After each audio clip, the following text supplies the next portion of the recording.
Sa isang handaan para sa ika-70 na kaarawan ng biyenang si Aling Corazon, tinampal niya ng todo ang tatay ng kanyang manugang dahil sa isang simpleng reklamo sa sabaw. Ang matagal nang nanahimik na si Carla, 5 taon ng pagsabar ay bigla na lang lumagda ng divorce papers sa harap ng lahat. Tinawag ang kanyang mga bodyguard, pinalayas ang buong pamilya ng kanyang asawa mula sa kanilang mansyon, at pinabagal ng buong sitwasyon sa hukuman. Mula sa tuktok ng tagumpay, nahulog sila ng tuloy-tuloy pababa hanggang sa kalsada, kumakain ng tinapay na tuyo at malamig. Sa wakas ay natanto ng asawa ang katotohanan, ang nagtanim ng hangin ay aanihin ng bagyo. Sama-sama tayong marinig ang tunay na kwentong ito, puno ng luha ngunit puno rin ng lakas ng karma at mga aral tungkol sa pagpapalago ng kabutihan sa pamilya. Ang handaan para sa ika-70 na kaarawan ni Aling Corazon ay ginanap sa malaking sala ng isang oceanfront na villa sa Batangas City. Maigting ang simoy ng hangin sa pagitan ng mga tao, parang aanihin ang bagyo kahit maliwanag ang langit. Sa ilalim ng maningning na aranya ng kristal, puno ang hapag ng pinakamainam na pagkain, ngunit hindi ito nagawang pawiin ang kalamigan sa pagitan ng mga puso.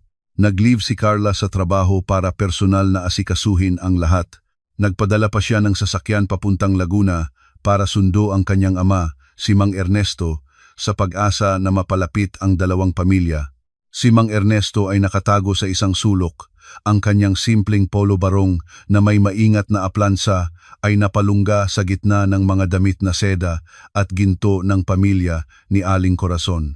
Nakaupo sa puno ng mesa, si Aling Corazon ay may malalim na makeup, nakasuot ng kuwintas na perlas na kararegalo lang ni Carla, at tinitingnan si Mang Ernesto ng may halatang paghamak. Kumuha ng isang piraso ng piniritong tilapia si Carla at isinubo ito sa mangkok ng kanyang ama.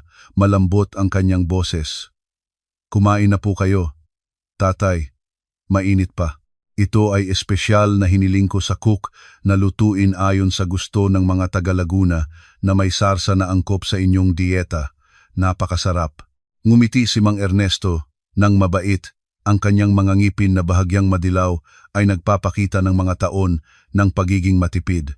Tumango siya, dinala ang kanyang mangkok at binuhusan ng kaunting sinigang na panga ng bangus. Ito ay ang sopas na personal na niluto ni Aling Corazon. Palagi siyang nagmamalaki sa kanyang lutuin at madalas na nagrereklamo na ang kanyang manugang ay nakakaalam lang kumita ng pera, ngunit walang alam sa pagiging isang tunay na babae ng tahanan. Inangat ni Mang Ernesto ang kutsara sa kanyang bibig, at pagkatapos niyang lumuha, medyo nangibabaw ang kanyang kilay. Pinigilan niya ang isang kiling. Para sa isang taong may maagang yugto ng sakit sa bato tulad niya, ang alat ng sabaw ay katulad ng inuming tubig dagat. Ibinaba niya ang kutsara, nagnanais na mabilis na kumain ng kanin para matapos na, ngunit ang mga matang parang agila ni Aling Corazon ay nakakita ng lahat. Malakas na ibinababa ni Aling Corazon ang kanyang mga chopstick sa mesa, ang tunog ay nagpabigla sa lahat. Nagpatunog siya ng maasim na boses. "Bakit naman yan, Mang Ernesto? May lason ba ang sabaw ko kaya ngumiwi ka na agad pagkatapos lunukin? Parang unggoy na kumain ng siling labuyo." Nagmadaling umangal si Mang Ernesto, nanginig ang boses. "Hindi po, manang, masarap po ang sabaw, kaya lang po ako nag-iingat sa alat ayon sa payo ng doktor ko, kaya medyo naamoy ko lang na medyo asine-asin." Iisa lang na tapat na salita ang nagsilbing apoy sa baril na matagal ng puno ng pulbura. Tumindig si Aling Corazon, ang upuan ay kumiskis sa sahig ng may maingay na ingay. Itinuro niya ang kanyang daliri na may gintong singsing diretso sa mukha ni Mang Ernesto. Ang kanyang boses ay humit. "Sinasabihan ba ninyo ako na hindi marunong magluto? Taga-probinsya kayong basang-basa, pinaupo sa pinakamagandang handaan, binigyan ng sinigang na panga ng bangus at nagre-reklamo pa. Sa probinsya ninyo, siguradong saging lang at bagoong ang kinakain. Kaya ngayon, nandito na kayo sa maayos na pagkain, ay nagre-reklamo pa ng maalat. Ang tumatayo sa itaas ay babagsak ng malakas." Ang pagkuha ng aking anak ng inyong anak ay suwerte na sa 70 henerasyon ng inyong angkan. Huwag kayong mangaral sa akin tungkol sa pagluluto. Pinaigting ni Carla ang kanyang hawak sa kanyang kutsara at tinidor. Ang mga bukol ng kanyang mga daliri ay pumutlang puti.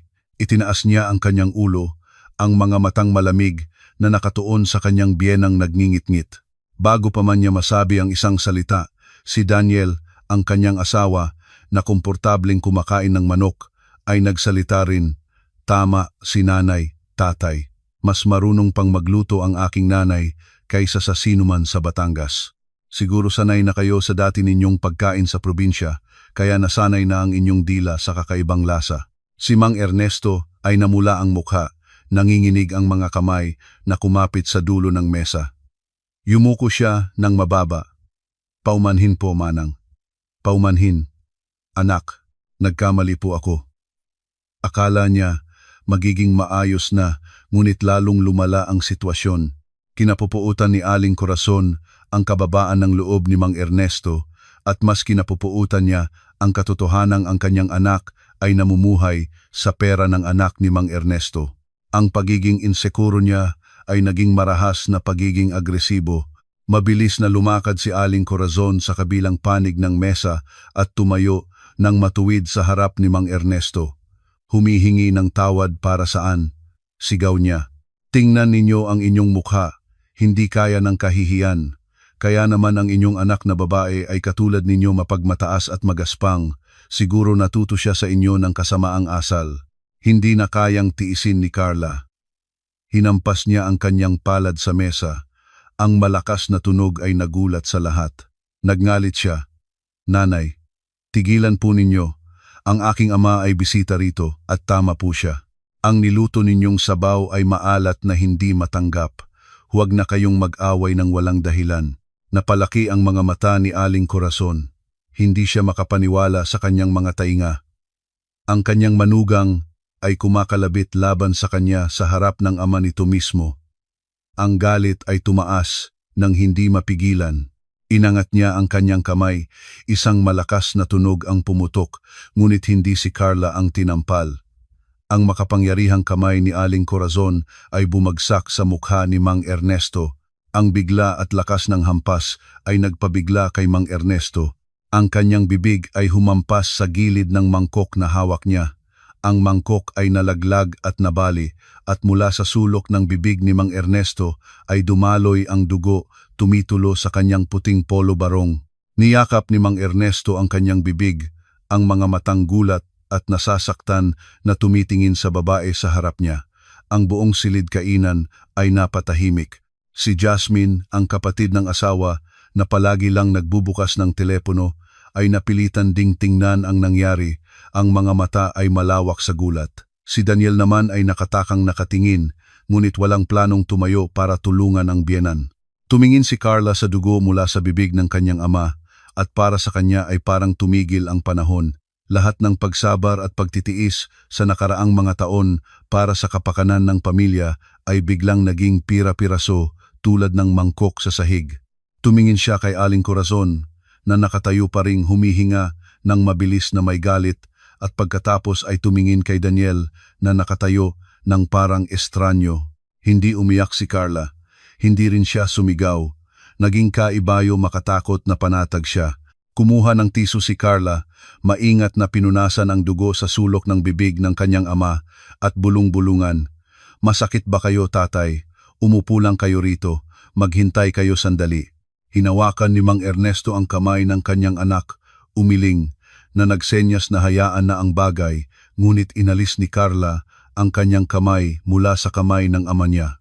Tumayo siyang matuwid, ang kanyang maliit na katawan ay nagpapahayag ng isang kakilakilabot na awtoridad na nagpabigla kay Aling Corazon na humakbang paatras ng isang hakbang.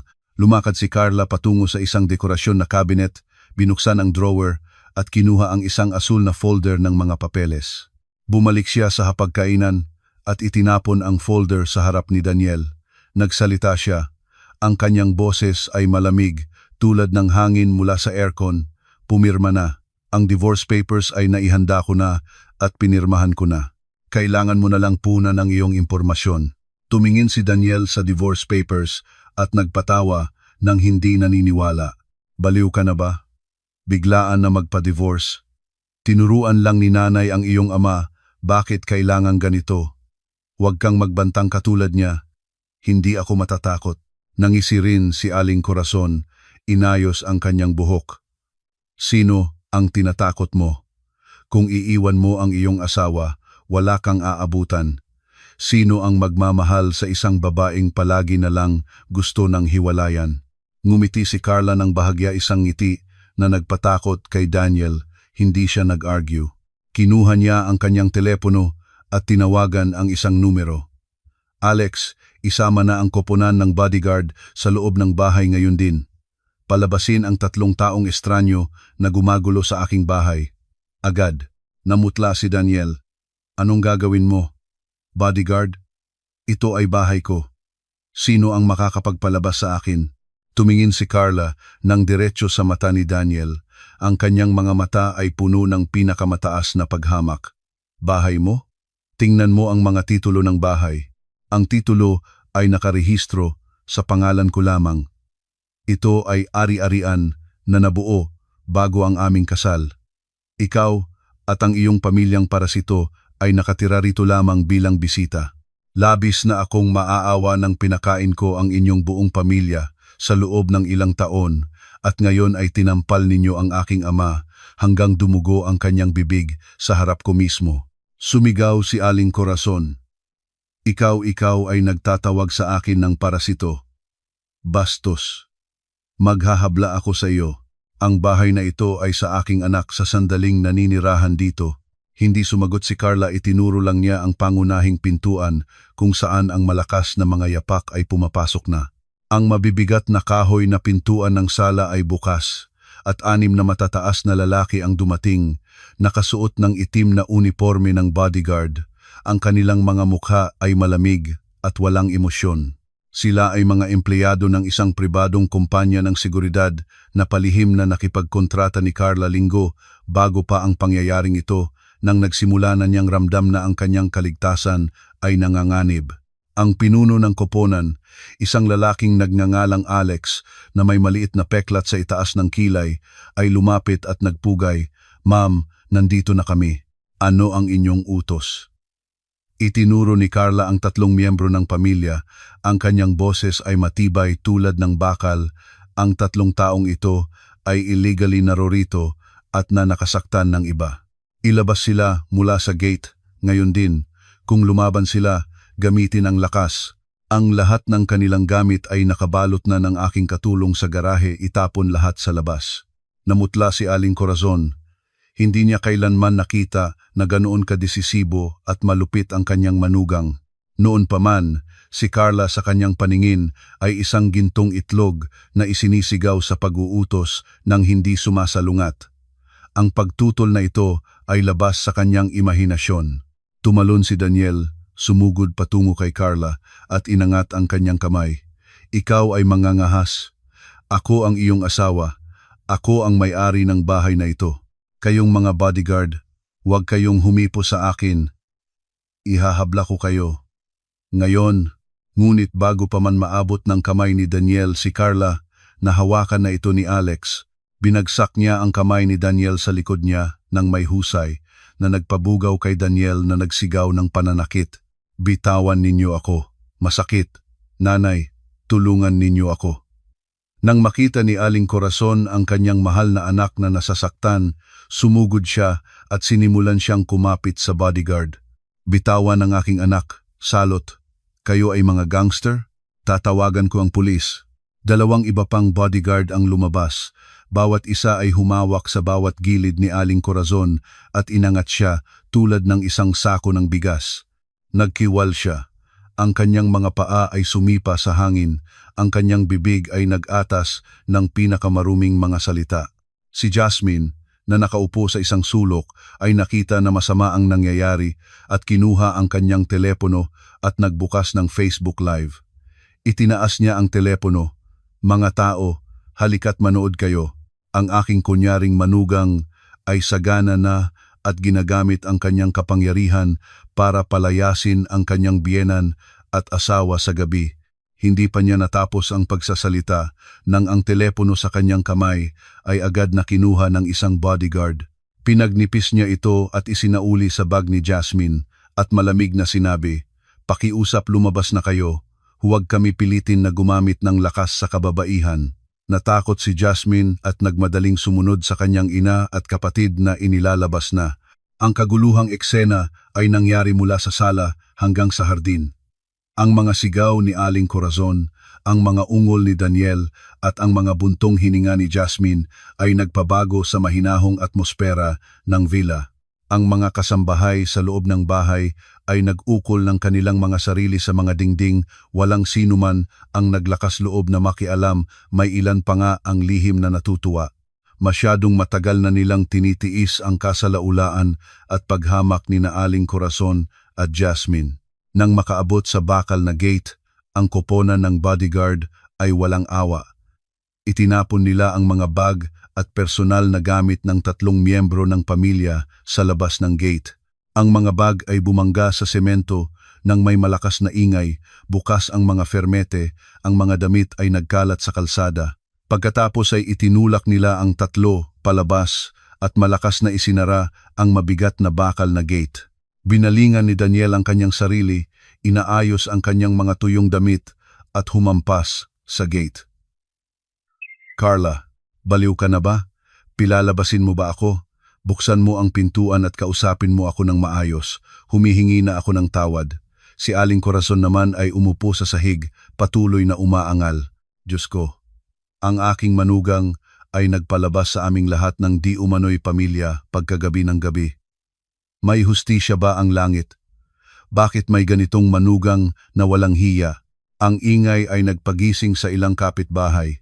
Mga ilaw ang nagsimulang lumabas, mga bintana ay nagbukas. Ilang mga mausisa ay lumabas at lumakad patungo sa gate para makinig.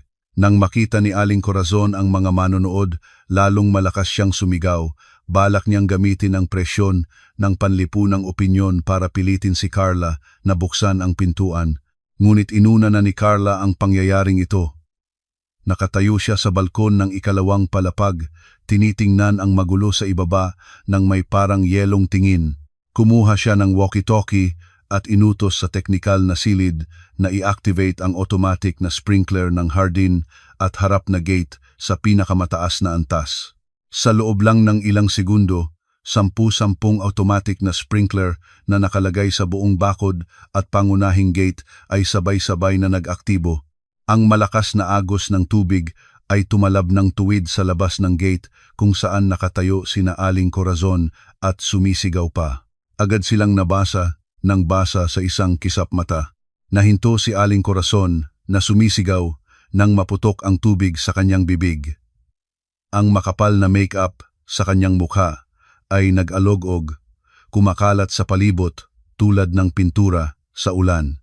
Si Daniel at Jasmine ay natigilan rin, nagmadaling umatras mula sa gate para maiwasan ang malamig na tubig. Ang mga kapitbahay na manonood ay tinakpan ang kanilang bibig at natawa, pagkatapos ay isa-isang umuwi, takot na makaapekto rin. Walang natirang manonood para sa palabas ng pag-uuyam. At basa ng basa tulad ng nalunod na daga, ang lamig ng hangin ng gabi sa Batangas ay nagsimulang pumasok sa kanilang balat. Tumingin si Daniel nang nanginginig sa balkon ng ikalawang palapag kung saan si Carla ay nakatayo ng matuwid tulad ng isang estatwa na gawa sa yelo. Naunawaan niya na ngayon ay totoo na ito, wala na itong pagpupulit o pagbabanta ng bata. Ang pintuan ay nagsara na at ang kanyang maayos na pamumuhay ay opisyal na natapos na mula sa sandaling iyon. Naghikab si Jasmine habang pinipiga ang tubig mula sa kanyang damit. "Kuya, ano na ang gagawin natin? Napakalamig ko. Basa na ang lahat ng damit ko. Dito ba tayo tatayo magdamag?" Nagngalit ng ngipin si Aling Corazon, ang kanyang mga mata ay pumula. "Sumama kayo sa akin. Hindi ko maniniwalaan na talaga siyang magpapalayo sa iyo. Gusto ko pa ring makita na siya ang magsasabi ng patawad at pagsusumamo ng pagbabalik niya." Tinawagan nila ang isang taxi at nahanap ng isang hotel na inisip pa rin na ang credit card ni Daniel ay gagana. Kinuha ni Daniel ang kanyang pitaka at hinila ang itim na VIP na credit card na ginawa ni Carla para sa kanya noong nakaraang buwan. Nanay, ang credit limit ng card na ito ay ilang daan libong piso, sige muna tayo, bukas na tayo mag-isip. Tumawag sila ng taxi at nawala sa gabi, pinaniniwalaan pa rin na ang kanilang pampinansyal na kapangyarihan ay buo pa rin. Sa loob ng bahay, bumaba si Carla ng mabilis sa ground floor kung saan si Mang Ernesto ay nakaupong nalilito sa sofa, hawak pa rin ang nasorang tisu. Agad na nagkuha ng first aid kit si Alex. Lumuhod si Carla sa tabi ng kanyang ama. Ang kanyang boses ay nanghihinayang, kaiba sa dating matibay na tono. Patawad po, tatay, aking kasalanan na napahirapan ko kayo ng ganito. Tumingin si Mang Ernesto sa kanyang anak, itinaas ang kanyang magaspang na kamay para haplusin ang kanyang ulo, huminga ng malalim, ayos lang si tatay, sugat lang ito. Pero ang ginawa mo, hindi ba medyo labis? Matagal na naman kaming mag-asawa. Umiling si Carla ng may katatagan, maingat na nilinis ang sugat ng kanyang ama. Hindi, tatay. Ang aking kabutihan ay tinapakan na nila ng napakatagal. Ngayon ay tinampal nila kayo bukas. Ano pa ang gagawin nila? Hindi ko magawa na iisipin. Mas pinipili kong ituring akong isang babaeng nagpakasal ng muli kaysa hayaan ang inyong mga sarili at ang aking sarili na maranasan ang kahihiyan ng kahit isang minuto pa. Ngayon isama ko na kayo sa ospital para masuri ng mabuti, baka may basag na magpumunta sa loob, mapanganib iyon. Pagkatapos ay inakay ni Carla si Mang Ernesto. Pinasuot siya ng windbreaker at personal niyang pinagmamaneho ang kotse patungo sa ospital. Iniiwan sa likod ang maringal, ngunit walang laman na villa kung saan katatapos lang ng isang trahedya ng kasal. Ang gabi ay sumaklob sa lungsod, ngunit sa puso ni Carla, isang bagong umaga ay nagsisimulang sumikat, masakit, ngunit puno ng kalayaan. Ang taxi na nagdadala sa 3 miyembro ng pamilya ay huminto sa harap ng isang 4 na bituin na hotel sa Batangas City. Kahit nakatatapos lang silang mapalayas ng bahay na basang-basa tulad ng nalunod na daga, ang pagmamalaking puro anyo pa rin sa pamilyang ito ay hindi pa rin nagbabago. Inaayos ni Aling Corazon ang kanyang buhok at nagutos kay Daniel na magrehistro ng silid. Nakita ng front desk ang credit card. Sinubukan niya ito sa makina, isang malakas na beep ang tumunog. Sinubukan niyang muli. At pagkatapos ay isang 3 beses. Ang resulta ay pareho pa rin. Ngumiti ng mahirap ang empleyado. Po, ang card ay hindi tinatanggap. Pwede po bang magbigay ng ibang paraan ng bayad? Nag-inat si Daniel. Namula ang mukha sa kahihiyan. Error? Ang card na ito ay may limitasyon na 500,000 piso. Tingnan mo uli ang makina. Ang empleyado ay nananatiling kalmado. Ang sistema ay naguulat na ang card ay nakalock ng pangunahing account holder.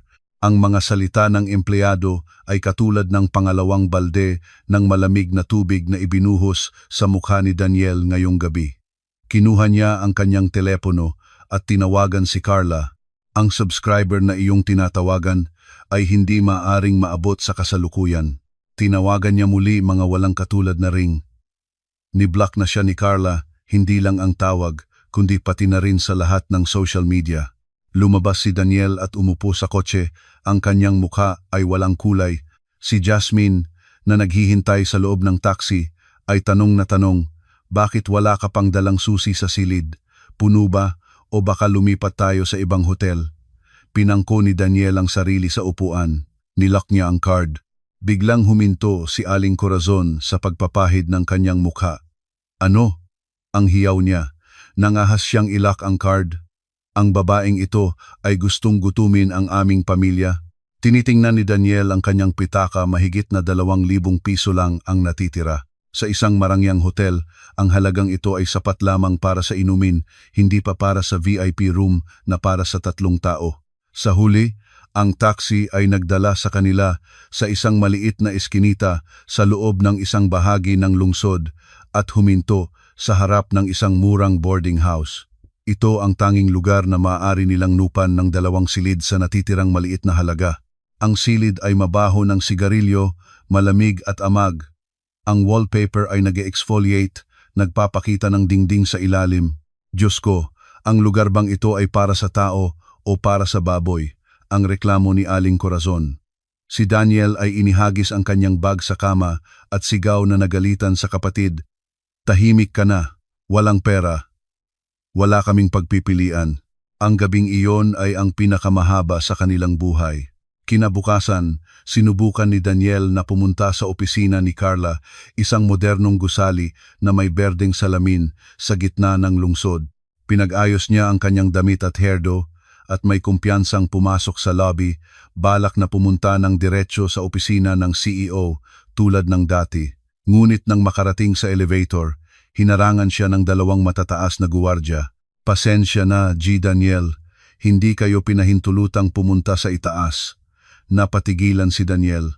Kayo ba ay loko? Asawa ako ng inyong boss, pupunta akong makita ang aking asawa. Nanatiling nakatayo ang guwardya, natanggap namin ang direktang utos mula sa CEO, bawal na pumasok si Daniel Santos sa anumang lugar ng opisina ng kumpanya. Kung magpapalakas pa kayo, itatawag namin ang mga autoridad.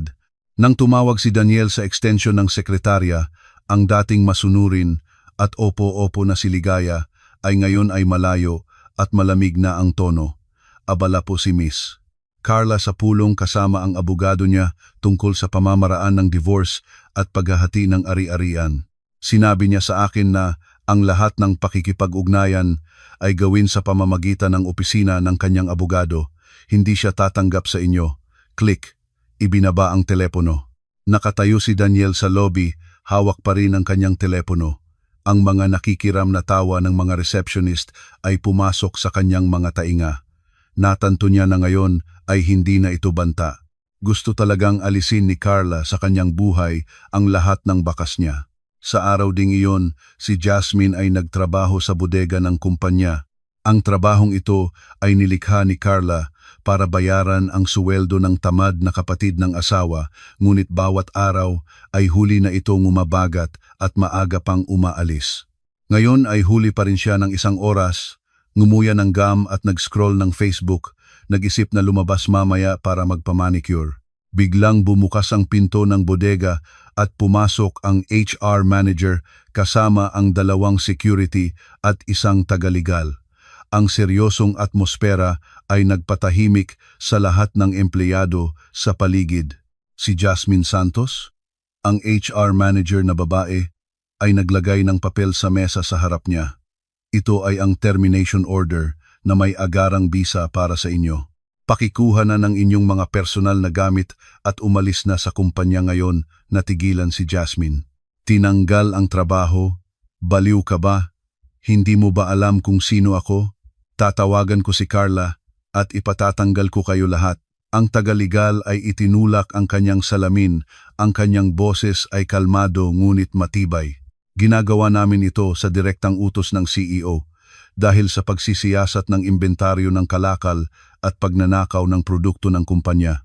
Nang marinig ni Jasmine ang salitang pulis, ang kanyang mukha ay naging puti tulad ng papel. Ang mga bagay na lihim na ginawa niya ay inaakalang walang nakakaalam pala, alam na ni Carla ang lahat, ngunit hindi pa handang i-expose. Sa parehong oras, sa ibang gusali ng opisina kung saan nagtatrabaho si Daniel bilang isang ordinaryong sales representative, pagkatapos ng nakakadisgrasyang eksena sa lobby ng kumpanya ng asawa, paparating na siya kapag may anunsyo sa intercom. Pakiusap. Pababa agad ang may-ari ng Mazda CX-5 sa parking basement. Nagmadali si Daniel pababa, isang grupo ng tao mula sa kumpanya ni Carla ang naghihintay. Pinuno ng grupo ang Deputy Director ng Administrative na dati ay laging masaya kapag nakikita si Daniel. Magandang araw, Daniel. Sa utos ng CEO Carla, naparito kami para bawiin ang ari-arian ng kumpanya. Ang kotse ay ibinigay sa inyo bilang gamit ng pamilya dahil natapos na ang relasyon, kailangan naming bawiin ito. Huwag ninyong kunin ang aking kotse. Hindi pa tayo nagdi-divorce. Ang ari-arian ay magkasama pa rin. Sa legal na aspeto, ang kotse ay 100% pag-aari ng kumpanya. Kayo ay nanghiram lamang. Kung hadlangan ninyo kami, iuulat namin sa mga awtoridad ang iligal na pag-angkin ng ari-arian. Pakiisa na ang inyong mga personal na gamit. Kung hadlang na gamit, tumingin si Daniel sa nakapaligid na mga taong mausisa, kasama ang mga katrabaho at ang kanyang sariling amo. Ang kahihiyan ay dumampi sa kanyang lalamunan.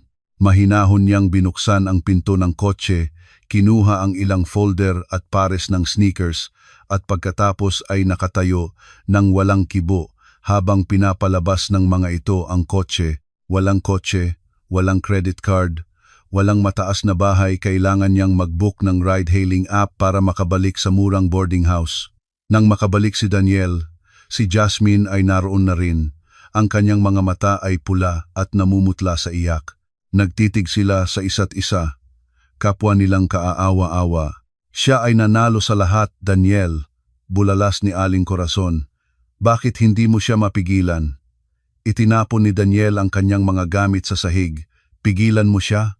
Mula kanina pa hindi ko ito maintindihan. Tinanggal niya ang trabaho ni Jasmine, kinuha niya ang kotse, nilak niya ang lahat ng paraan ng aking kabuhayan. Nanay, siya ay nagplano ng lahat. Hindi natin siya matatalo, ngunit ang trahedya ay hindi tumigil doon. Ang mga matandang utang ni Aling Corazon ay nagsimulang manamhok ng kanilang inangkat na biktima. Isang gabi, ang bulok na kahoy na pintuan ng kanilang silid sa boarding house ay nanginig at halos bumagal mula sa mga alagad nito. Nagising si Daniel mula sa mababaw na tulog at nagulat. Nagkubli si Aling Corazon. Ang kanyang mukha ay naging maputi at nagmadaling nagtaguan sa sulok ng kama, tinatakpan ang kanyang sarili ng kumot. Si Jasmine ay nalaglag ang kanyang telepono. Ang boses ng isang lalaki ay pumutok mula sa labas. Nasaan si Aling Corazon? Lumabas ka agad. Huwag naming gibain ang pintuan. Ang pintuan ay biglang natumba. 3 lalaking puno ng tato, ang kanilang mukha ay matapang, pumasok sa silid. Ang pinuno, tinatawag na si Berto, na may mahabang peklat mula sa pisngi hanggang leeg, ay lumakad patungo sa kama at binanat ang kumot na tinatakpan ni Aling Corazon. Sa akala ba ninyo ay makakatago? Malayo ka nang tumakas. Hindi nagbabayad ng utang ang matanda, sumikat pa. Nagtataranta si Aling Corazon. Berto, hintayin ninyo ako ng ilang araw. Nag-iipon pa ako ng pera. Ang aking manugang ay nilaklang ang account kaya nahirapan ako. Nagpapalakpak si Berto sa mukha ni Aling Corazon ng paulit-ulit. Huwag mong dalhin ang manugang o manugang mo rito. Wala akong pakialam sa pamilya mo. Basta ang papel na pinirmahan mo rito, 300,000 piso na punong guro, kasama ang 2 buwan ng interes na hindi nabayad, kabuuang 450,000 piso. Ngayon, magbayad ka o hindi kita patatawarin. Nang marinig ni Daniel ang kabuuang halaga ay nahilo siya. Nanay, utang ba niya ang lahat ng ito? Saan napunta ang pera na buwanan kong ibinibigay sa iyo? At ang 500,000 pisong nakatago na ibinigay ko sa iyo para pangalagaan noong nakaraang taon. Yumuko si Aling Corazon, hindi matahan makatingin sa kanyang anak. Nanay ay nadulas lang. Inisip kong mananalo at mababawi ko, pero naging malas. Sumigaw si Daniel, nawala ang boses sa galit. Diyos ko po, ang pera ko iyon. Pinaghandaan ko iyon sa loob ng maraming taon. Ibinigay ko sa iyo ang aking tiwala at ginastos mo sa sugal. Ngayon, sa wakas, naramdaman ni Daniel ang tunay na galit sa kanyang ina. Hindi dahil sa kanyang kaaway, kundi dahil sa taong pinakaminamahal niya. Kinabukasan, si Jasmine, nalulubog sa kanyang sariling pagkabigo na tinanggal sa trabaho, natanggal sa bahay, natakot kagabi, ay nagdesisyon na mag-post ng isang galit at mapanganib na kwento sa Facebook. Nagsinungaling siya. Inilarawan niya si Carla bilang isang manugang na nanakasakit sa kanyang biyenan, may kabit at nagpalabas sa pamilya ng asawa sa gabi para mapangalagaan ang sarili. Sa loob ng ilang oras, ang post ay kumalat ng mabilis libu-libong mga reaksyon at komento. Ang mga netizen ay mabilis na nanghukom. Sa opisina ni Carla, dalahan siya ng kanyang sekretaryang si Ligaya, mukha nitong nag-aalala. Miss Carla, tingnan po ninyo, ito nagkakalat na sa social media at gumagawa ng epekto sa presyo ng stock ng aming kumpanya. Kinuha ni Carla ang tablet at binasa ang mga nagrereklamo. Ang kanyang mukha ay nananatiling kalmado, walang kahalo ng kaguluhan o galit. Naiintindihan na niya ng lubos ang likas na katangian ng pamilyang iyon. Hayaan muna ninyo itong kumakalat ng kaunti pa. Mas maraming manonood, mas maganda para sa atin. Pero Miss Carla, makakaapekto ito sa inyong reputasyon.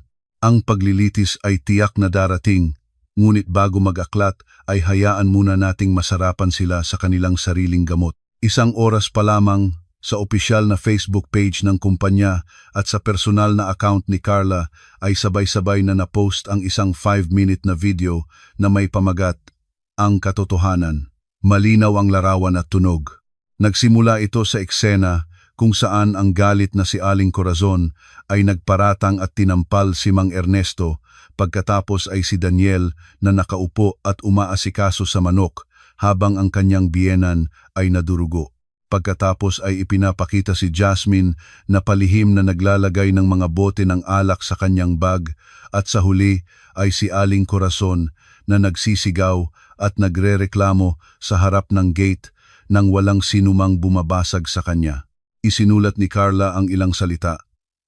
Ang katahimikan ay hindi pagsang-ayon, ito ay paghihintay sa katibayan para magsalita para sa lahat. Ang lahat ng pagpapalaya ng maling akusasyon ay haharapin ng batas.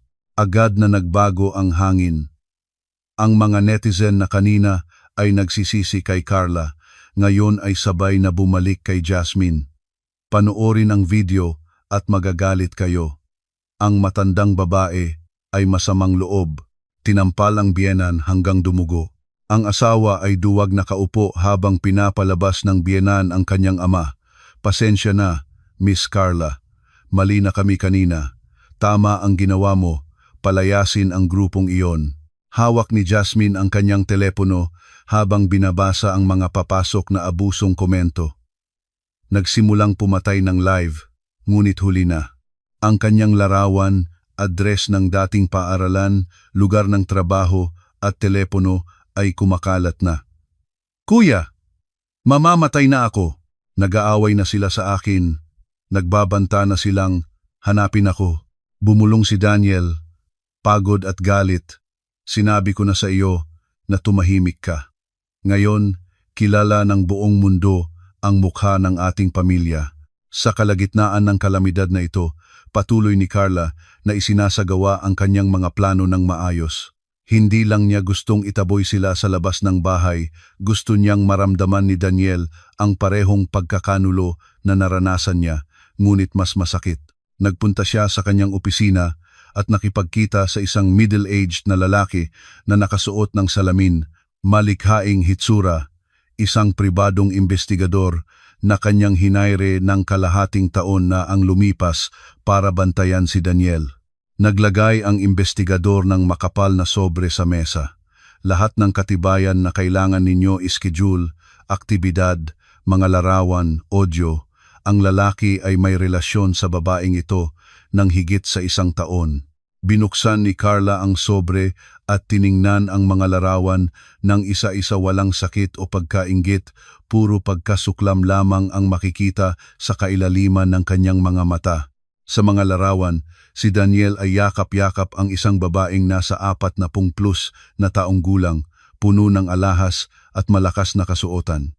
Ang babaeng ito ay si Linda, 48 taong gulang, biyuda, may-ari ng isang pawn shop sa Paco, Manila, kilala bilang matapang na nagpapautang at may koneksyon sa mga marahas na grupo. Kilala ni Daniel si Linda nang isang beses na nagpa-pawn ng relo niya at nagkagusto sila sa isa't isa. Si Linda ay nagbibigay ng perang gastusin kay Daniel, kapalit nito ay serbisyo niya. Natawa si Carla, lumabas ang totoo. Sa kabila ng pabrika ng pagiging marangal ni Daniel, ito ay isang lalaking umaasa sa isang mas matandang babae para sa pangsarap, mahusay. Ipadala ninyo ang impormasyon ni Linda sa aking biyenang si Aling Corazon. Kailangan niya ng pera para bayaran ang utang, tiyak na makikita niya si Linda bilang isang pag-asa. At totoo nga, nang matanggap ang mensahe na nagbibigay ng detalye tungkol sa mayamang kaibigan ng kanyang anak, ang mga mata ni Aling Corazon ay nagliwanag. Dali-dali niyang ginising si Daniel at siya ay sinabi ng kwento. Inakay ni Daniel ang kanyang ina at kapatid sa tindahang pawn shop ng si Linda. Ang matandang si Linda ay nakaupong nakataas ang paa sa isang sofa, nagpapausok ng sigarilyo at inutusan ang kanyang mga tauhan. Nang makita si Daniel na may kasamang magulang at kapatid, ngumiti siya at ipinakita ang gintong ngipin. Kung kaibigan ba o kaibigan? Walang basag ang kanyang tono. Nagmadali si Aling Corazon at ngumiti. Kakilala naming matagal, Ate Linda. Narinig ko ang maraming magandang bagay tungkol sa inyo mula sa aking anak. Ngayon, ang pamilya namin ay dumating para ayusin ang relasyon ng aming Daniel at kayo. Nagtawanan si Linda ng malakas. Tinuro niya ang tatlo gamit ang kanyang sigarilyo. Matandang babae, matalino ka. Nagdadala ka ng iyong anak para ipalit sa utang. Kung gusto mo ng pagkain at tirahan, kailangan ninyong magtrabaho. Ang matandang babae ay magluluto, magliinis. Si Daniel, alam ko na ang kaya niya. Nakatayo si Daniel, naramdamang ibinebenta siya ng sarili niyang ina sa isang matabang negosyante, ngunit wala na siyang pagpipilian. Yumuko siya at tinanggap ang kanyang bagong katayuan mula sa pag-asa sa asawa patungong pag-asa sa matandang kasintahan. Ang paglilitis para sa divorce at dibisyon ng ari-arian sa pagitan ni Carla at Daniel ay ginanap sa isang maulan na umaga. Ang ulap na kulay abo ng Batangas City ay katulad ng mood ni Daniel. Nakasuot siya ng lumang suit at kasama ang mura at walang karanasang abogado na pinili niya sa pamamagitan ng maliit na pera na ibinigay ni Linda. Sa kabilang panig, lumabas si Carla na maliwanag at may dignidad sa isang puting eleganteng suit. Kasama niya si Attorney Benjamin Cruz, isa sa pinakamahusay na corporate lawyer ng lungsod. Ang pagkakaiba ng dalawang panig ay kitang-kita pa sa unang tingin, lahat ay malinaw na ang magiging resulta. Ang abogado ni Daniel ay nagsalita ng may sigasig. Kahit paano ang pinagsamang ari-arian ay hinati ng pantay kasama ang Oceanfront Villa, ang furniture company at ang savings accounts. Ang dahilan ay ang mga ari-ariang ito ay nabuo at lumago sa panahon ng kasal at si Daniel ay nag-ambag ng kanyang pagsisikap at pamamahala ng sambahayan para mapayagan si Carla na makatuon sa negosyo. Pumulupot ng kontento si Daniel. Inisip niya na kahit gaano kagaling ni Carla, ang batas ay batas pa rin. Ngumiti ng malamig ang abogadong si Benjamin Cruz at dahan-dahang tumayo. Inyong kaalamang hukuman. Nais kong salungatin ang hiling ng kalaban. Ito ang prenuptial agreement na naitatag 5 taon na ang nakakaraan, may notaryo at pumirma ang magkabilang panig. Namutla si Daniel prenuptial agreement. Naalala niya ang bago ng kasal, ang kanyang biyenan ay nagbigay sa kanya ng mga papel at sinabi na pirmahan. Masyado siyang abalang binibilang ang 1,000,000 piso na regalo ng asawa ng kanyang asawa na ipinangako bilang regalo ng kasal, kaya naman pumirma siya nang hindi nagbabasa ni isang salita. Sa Section 3, Subsection 1 ng kontrata ay malinaw na nakasulat na ang lahat ng ari-arian na nabuo mula sa sariling kapital ng bawat panig bago at sa panahon ng kasal ay pag-aari ng individual na iyon. Ang furniture company ay itinayo gamit ang kapital ni Carla. Ang villa ay binili gamit ang mana ng lola ni Carla. Si Daniel ay hindi nag-ambag ng kahit 1 sentimo. Sa katunayan, sa buong panahon ng pagsasama, si Daniel ay paulit-ulit na gumamit ng pera ng asawa para sa personal na layunin. Tumayo si Daniel ng gulat. Mangdadaya, niloko mo ako sa pagpirma ng papel na iyon. Hindi ko alam, tutol ako. Nag-udyok ng orden ang hukom at nagtatanong ng malinaw, ang lagda ba ay sa inyo? Natahimik si Daniel, ang lagda niya nga iyon. Hindi doon natapos. Iniabot ng abogadong si Cruz ang makapal na bank statement.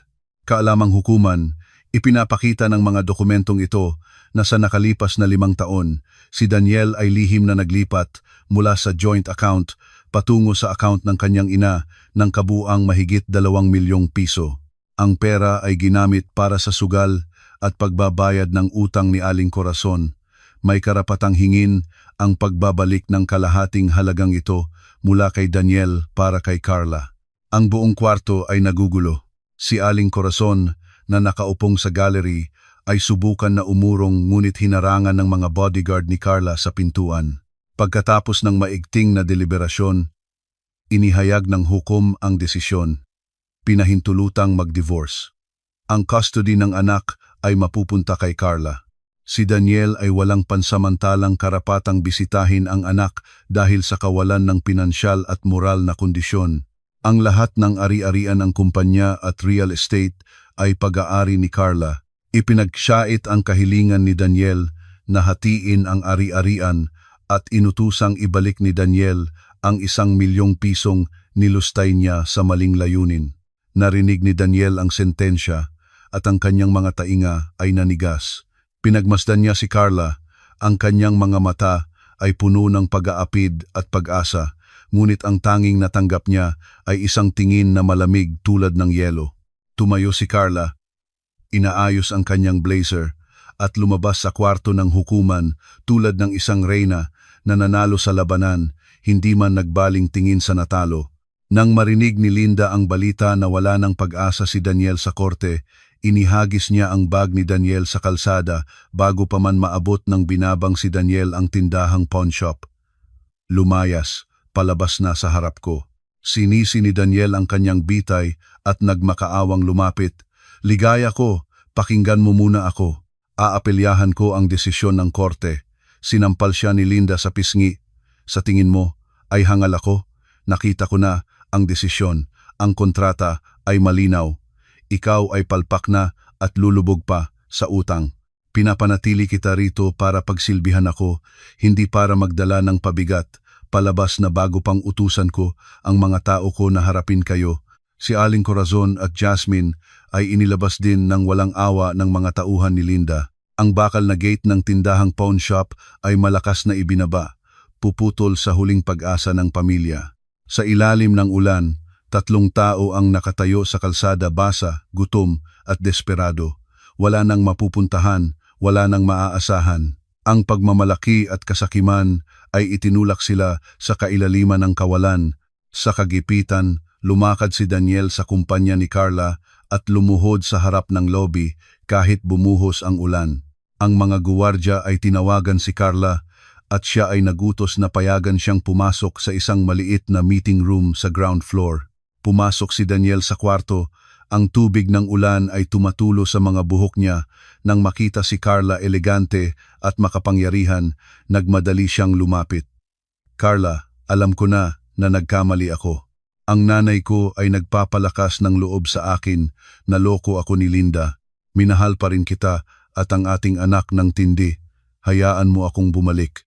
Pangako akong gagawa ng lahat para pagpalain ka at ang Bon. Nakatayo si Carla nang hindi kumikilos. Ang kanyang mga mata ay walang emosyon. Kinuha niya ang ilang larawan at ibinato ang mga ito sa mesa. Minahal mo ba ang aming anak? Tingnan mo ang mga larawang ito. Nanginginig na kinuha ni Daniel ang mga larawan. Ipinapakita nito si Daniel at si Linda sa karaoke. Si Daniel sa sugalan, ngunit ang pinaka nakakatakot ay ang mga petsa ng mga larawan. Itinuro ni Carla ang isa. Noong Nobyembre 15 ng nakaraang taon, si Bon ay naospital ng emergency dahil sa dengue fever. Tinatawagan kita ng paulit-ulit. Sinabi mo na nag-overtime ka sa opisina, nag-meeting ka. Nag-iisa akong nagdala ng anak sa ospital, nagpuyat para bantayan siya. Ikaw, kasama mo ang iyong kasintahan sa Tagaytay. Pinatay mo ang iyong telepono para magsamahan ka sa isang matandang babae habang ang iyong anak ay nasa bingit ng kamatayan. Namatay si Daniel sa gulat. Natandaan niya, nagsinungaling siya para makapagbakasyon kasama si Linda. Hindi niya naisip na malalaman ni Carla ang ganoon kaganda. Lumakad si Carla papunta sa bintana, pabaliw-baliw sa kanya. Ang isang asawang nangangalunya ay pwedeng diborsiyuhin ko. Ngunit ang isang amang iniwan ang kanyang anak habang malapit ng mamatay para maglaro ang taong ito ay hindi karapat-dapat tawaging ama. Namatay ka na sa aming puso mula ng gabing iyon. Nagsimulang mangusap si Daniel. Si Carla ay gumaling, ang kanyang mga mata ay nagliliwanag sa nakakulong na galit. Wala ka ng karapatang maging ama ng aking anak. Mula ngayon, huwag kang lalapit sa aming paligid. Kung lalabag ka, hindi lang kita iiwan. Nang walang pera, ikulong kita sa kasong pandaraya ng ari-arian. Ang 1,000,000 piso na utang mo sa akin ay ihahanda ng aking abogado para sa enforcement, maging handa ka. Pagkatapos nito, lumabas si Carla mula sa kwarto at kinalaunan ay iniabot si Daniel sa 2 bodyguard. Inihagis siya sa basang kalsada. Nahiga siya nang nakaangat ang mukha, ang tubig ng ulan at ang luha ay pinagsama ang pag-agos. Tapos na talaga, walang paraan bumalik, walang daan pagtakas. Ang kanyang pagbagsak ay hindi sanhi ni Carla, ni Linda, kundi ng kanyang sariling pagkahamak, kawalan ng responsibilidad at kasakiman. 1 taon matapos ang lahat ng kaganapan, ang mga lumang utang ni Aling Corazon ay dumating para mangolekta. Isang kriminal ang nagplanong gamitin si Bon bilang sandera. Dalhin mo ang bata rito para sa akin, sabihing gustong makita ng lola. Kapag hawak natin siya, si Carla ay magbabayad ng anumang gusto nating halagang pera. Ngunit nauna na si Carla. Ilipat niya ang paaralan ni Bon sa isang international school na may mahigpit na seguridad at nag-upa pa siya ng sariling personal na bodyguard para sa anak niya. Nang mapuntahan ni Aling Corazon ang labas ng paaralan, pabalabala at nakamaskara, at subukan niyang hawakan ang bata, ang personal na bodyguard ay agad na kumilos. Sumigaw si Bon ng malakas. Bitiwan ninyo ako. Huwag akong hawakan. Bantay, tulungan ninyo ako. Ang mga guwardya ng paaralan ay tumugon agad. Si Aling Corazon ay nahuli, nakahigpit sa mga kamay. Ang kasama niyang tagapagbalak ay tumakas. Iniwanan si Aling Corazon sa gitna ng pag-ikot. Sa estasyon ng pulisya, nakatayo si Carla sa harap ng lupin. Ipinapaliwanag ko po na kahit katinuan na hinold niya ang aking anak para sa ransom, ay hindi na ako maghahabla, ito ay para sa aking anak. Pero ang kailangan kong pirma ng matanda ay ang sumpang ito. Huwag siyang lalapit sa loob ng 100 metro ng aking anak. Sa alinmang paglabag, ibibigay ko ang kasong ito sa korte ng walang habag. Nanginginig na pumirma si Aling Corazon ng sumpang ibinigay ng abogado. Ang mga letrang pangit ng kanyang lagda ay katulad ng bahid ng kanyang buhay na puno ng sira-siraan. Habang naglalabas mula sa estasyon, biglang humingi ng lunas si Daniel sa ilaw at sumigaw sa mukha ng kanyang ina. Ang lahat ng nagsagasa ay biglang pumutok. Nanay, kontento ka na ba? Nawalan ako ng asawa, anak, bahay, trabaho, lahat. Galit ka ba talaga sa akin? Biglang tinampal ni Aling Corazon ang kanyang anak, ngunit ngayon ay hindi na yumuko si Daniel. Gusto kita, nanay. Nilason mo ang buhay ko ng iyong pag-ibig. Kinapupuutan kita. Si Jasmine naman ay tumalikod at sumakay sa motorsiklo ng kanyang bagong boyfriend na puno ng tato, hindi man nagpaalam sa ina at kapatid. Umupo si Aling Corazon sa gilid ng kalsada, tumangis ng walang luha. Ang kanyang pamilya ay tunay nang nadurog. Ang mapagmahal na manugang ay pinaalis na, ang bunso ay tumalikod, ang panganay ay nagpapabulalas ng galit. Pagkaraan ng ilang buwan, ang ina at anak ay nagbalik sa lumang bahay sa lalawigan ng Laguna na pamana ng ama ni Daniel. Ang bahay ay bulok na at ang bubong ay sira-sira. Ito ang lupa na dati ay pag-asa, ngayon ay naging huling kanlungan na. Dahil nasa loob ng isang zoning plan para sa industrial na papalawak, ang lupa ay hindi maaaring ibenta. Ang kabayaran ng gobyerno, 150,000 piso lamang para sa 300 taong pag-asa na nawala. Kahit subukan niyang mag-poultry business, si Daniel ay surrendered sa inumin. Pag-aari niya ang kapagod-kapagurang buhay ng isang lalaking nag-aagaw ng kahihiyan at bote ng alak. Isang hapon sa parke, habang nagbebenta ng loto si Aling Corazon para may pera, Nakita niya si Mang Ernesto maayos at malusog, naglalaro ng chess kasama ang mga kaibigan. Ito ang lalaking tinampal niya nang may pag-iisip na siya ay mas mataas kaysa sa kanya. Ngayon ay ang lalaki ang nakatingin sa kanya mula sa itaas. Lumapit si Mang Ernesto ng tahimik. "Magandang hapon po, Manang Corazon. Nagbebenta ng loto?" Yumuko si Aling Corazon nang gustong lumunod sa sarili. "Oo po, naglalakad-lakad lang, nagbebenta na rin." Hindi pinasinungalingan ni Mang Ernesto. Hinubad niya ang kanyang wallet at nagbigay ng 500 piso. "Kukunin ko ang 10 tiket. Manang ang pipili ng magandang numero para sa akin." Nang maisauli ni Aling Corazon ang mga tiket, sinabi ng tahimik ni Mang Ernesto, "Ang buhay ay pabago-bago. Alagaan ninyo ang inyong kalusugan. Ang lumipas na ay hayaan ng lumipas. Ang mahalaga ay mabuhay ng maayos ang mga araw na natitira." Bumalik si Mang Ernesto sa kanyang mga kaibigan nang hindi nagpakita ng paggawa o paghamak. Ang pagiging mabait at magalang ng lalaking dating nilapastangan ni Aling Corazon ay katulad ng pangalawang hampas, mas masakit pa sa pisikal. Tumayo si Aling Corazon sa gitna ng parke, hawak ang perang ibinigay ni Mang Ernesto at nagsimulang umiyak. 3 taon ang lumipas. Ang buhay ni Carla ay umangat sa isang bagong kabanata, maningning at matatag. Ang kanyang furniture company ay lumago. Nagbukas ng export market sa Europa. Nagawa siyang maimpluwensyang businesswoman sa Batangas City. Si Mang Ernesto ay ganap na gumaling makulay ang mukha. Araw-araw ay sumali siya sa poetry club ng mga matatanda at tuwing hapon ay naglalaro ng chess kasama ang mga kaibigang kapwa matatanda. Ang kanyang kasiyahan ay ang makita ang tagumpay ng anak at ang paglaki ng apo. Sa isang Sabadong hapon, ang Bayfront Villa ni Carla ay puno ng amoy ng masarap na pagkain. Ngayong araw ay walang espesyal na selebrasyon, ordinaryong handaan ng pamilya lamang, ngunit ang atmosfera ay di kapani-paniwalang mainit. Sa kusina, nakasuot ng apron si Carla, personal na nagluluto ng sinigang na panga ng bangus. Katabi niya si Huy, ang kanyang kasosyo sa negosyo. Pagkatapos ng 3 taon bilang kasosyo at pagkatapos ay naging matalik na magkaibigan, si Huy ay naging pamilyar na bahagi ng tahanan. Ibinigay ni Huy ang bask ng nalinis na gulay kay Carla, ang kanyang boses ay mainit at mababa. "Subukan mo at tingnan kung masarap na."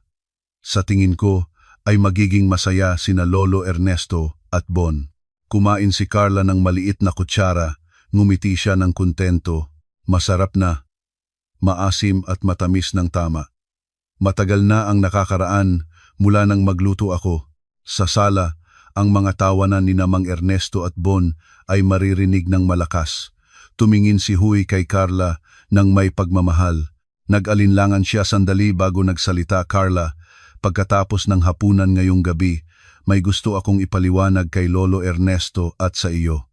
Nagkagulo si Carla ng kaunti, namula ang kanyang pisngi.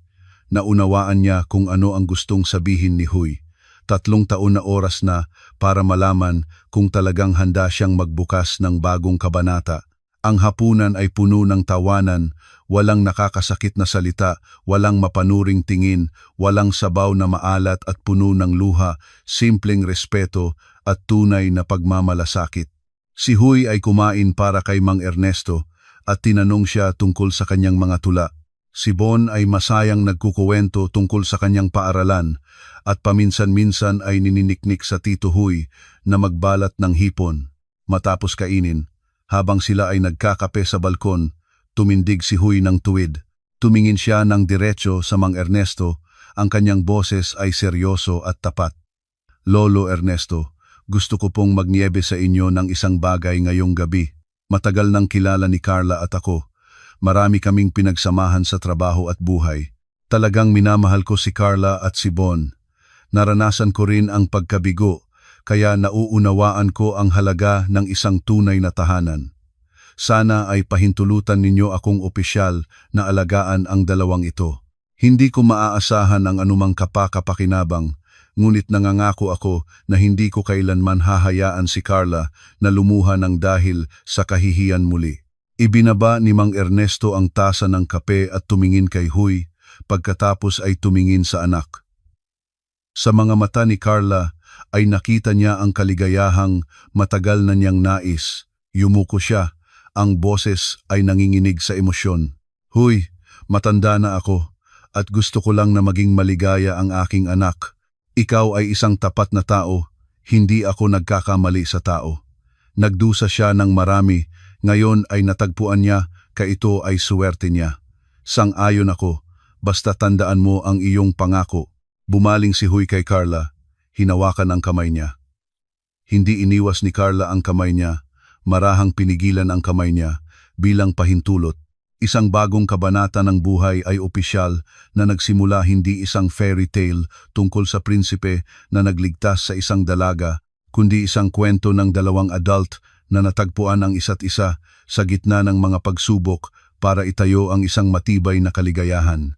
Ngunit bago pa man malayo ang kasiyahan, isang balita ang dumating mula sa lalawigan at naglagay ng panghuling banggit sa lahat ng pag-aaway na nagtaon ng matagal. Isang Lunes ng umaga, habang nagtatrabaho si Carla, natanggap niya ang tawag mula sa lolo ng nayon sa lalawigan. Ang boses ng matanda ay nangangatal sa telepono. Carla, ako si Lolo Kapitan. Nagtatawag ako para sabihin sa iyo si Aling Corazon ay pumanaw na kagabi. Nagtahimik si Carla ng isang sandali, kahit na handa na ang kanyang isip para sa araw na ito.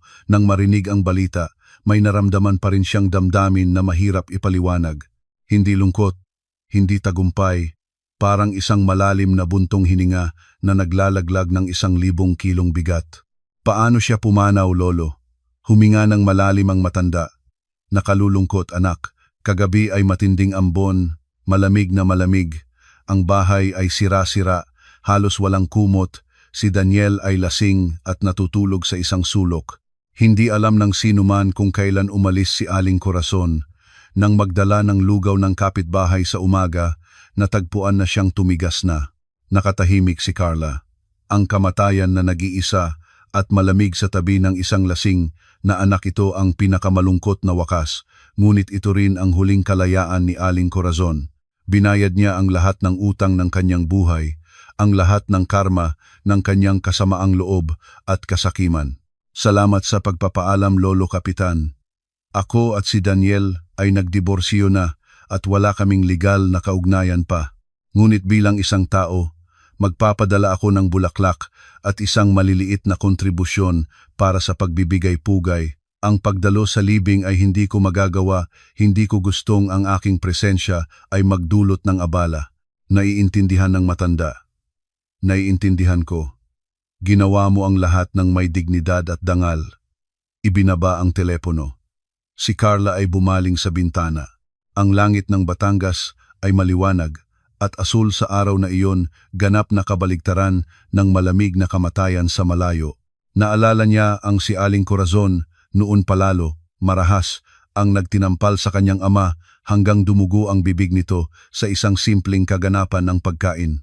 Ngayon ay bato na ang lahat, anumang puot na naramdaman ni Carla ay naglaho rin.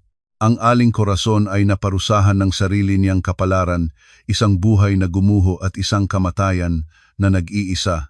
Sa lalawigan, ang libing ni Aling Corazon ay simple at malungkot. Iilang mapagkalingang kapitbahay lang ang dumalo. Si Daniel ay naka-morning na nakaupo sa tabi ng kabaong, umaangal ng masid.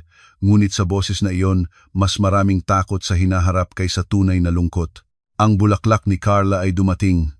Sa simpleng tanda ay nakasulat, sa pagbibigay-pugay. Ang pagdating ng maringal na bulaklak sa gitna ng mapait na seremonyang iyon ay nagpaalala sa lahat ng kasalukuyang naroroon kung ano ang pwede sana nilang mayroon at pinili nilang sira-siraan. Isang buwan matapos ang libing, nagmamaneho si Carla sa magandang coastal road ng Batangas. Ang hangin ng dagat ay sumisimoy sa kanyang mahabang buhok. Sa kasamang upuan ay nakaupo si Huy, ngumingiti at kumukuha ng litrato. Sa likod na upuan, si Bon at ang anak na babae ni Huy ay masayang nagtitinginan sa nagdaang mga puno at hardin. Ngayon ay katapusan ng linggo, ang bagong pamilya nila ay nagsimula na ng panahon ng paglago. Huminto ang kotse sa isang hindi maingay na pampang, ang puting buhangin ay maayos na nakalatag. Maliksi si Huy na nagtayo ng tolda at nagsimula ng apoy para sa ihaw. Inilabas ni Carla ang mga pagkain. Ang dalawang bata ay nagtakbuhan at naglaruan sa alon. Ang kanilang halakhak ay hinaluan ng tunog ng dagat. Nakatayo si Carla at nakasandal sa sasakyan. Tinitingnan ang maayos na eksena sa harap niya. Naalala niya ang sarili niya 3 taon na ang nakaraan, isang babae na puno ng takot, nakalublob sa isang nakakalason na kasal.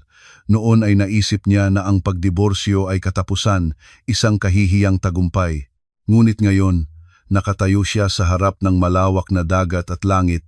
Natanto niya na ang desisyong itinapon ang divorce papers sa hapagkainan ay ang pinakatama at pinakamatapang na pasya ng kanyang buhay. Lumapit si Huy at nagbigay ng isang inihaw na espetada. Anong iniisip mo? Bumaling si Carla at tinanggap ang espetada, ngumiting maliwanag. Nagpapasalamat ako sa buhay na nagbigay sa akin ng pagkakataong matisod para matutunan kong tumayo ng mas malakas. At nagpapasalamat sa iyo na dumating sa tamang oras. Niyakap ni Huy siya ng marahil, tinitingnan ang malayo, tapos na ang nakaraan. Ngayon ay oras na para isulat ang masasayang kabanata. Tingnan ang mga batang iyon, ganoon kamasaya ang ngiti nila. Iyon ang pinakamahalaga. Tumango si Carla. Tumingin siya sa kanyang anak na gumagawa ng sandcastle, ang mata ng batang maliwanag at malaya, walang bakas ng kadiliman ng nakaraan.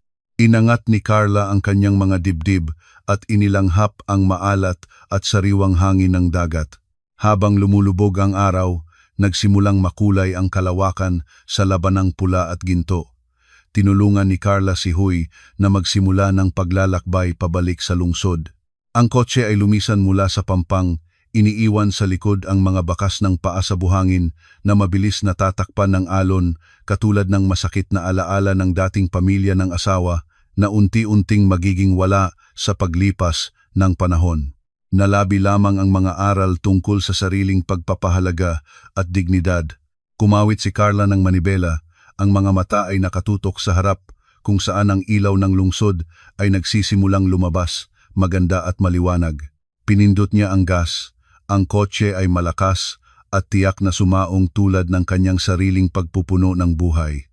Isang maliwanag at masayang kinabukasan ang naghihintay sa kanya sa harapan. At iyon ang kwento, ang isang handaan, isang maalat na sabaw, isang hampas na nagpalabas ng dugo, at isang babaeng sa loob ng 5 taon ay nanahimik bago nagdesisyon na ang sapat ay sapat na. Mula sa tuktok ng tagumpay, nahulog ang mga nagpalaki ng sarili sa kanilang sariling pansariling kasakiman. Ang nagtanim ng hangin ay tunay na aanihin ang bagyo.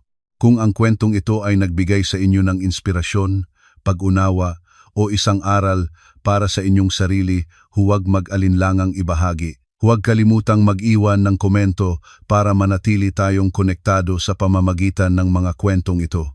Maraming salamat. At hanggang sa susunod.